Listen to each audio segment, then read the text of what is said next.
bagi ucapan untuk saya. Nabila. Plastik tadi. Ya, tak nak. Sekejap. Pak Nuri bagi ucapan untuk saya. Bagaimana? Bagi ucapan untuk saya. Masa pula. Ni orang. Terima kasih ya Mami selalu bagi makanan Sama-sama. dengan saya. Sedap sambal tu. Sambal hari saya makan. Ada kita peti. Dah betul, tak tahan dah. Itulah tu nak makan punya Dah ada pasal. kerja ke dekat sana? Ya, insyaAllah ada. Balik kampung. Haa. Kalau dapur Mami pasal pejabat awan. Ha? Pejabat awan. Siapa dia awak? Mana ada? Tak ada. Saya jadi suri rumah je. No, Cepatlah, Mami. nak kahwin dah. Ada.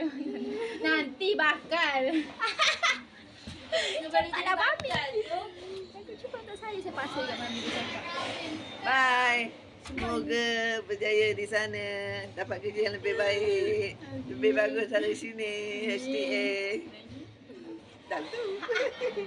Okey, bye-bye. Mami terpaksa. Kau hari last kan? Yelah. Ada ni tapi saya kena masuk trailer. Trailer.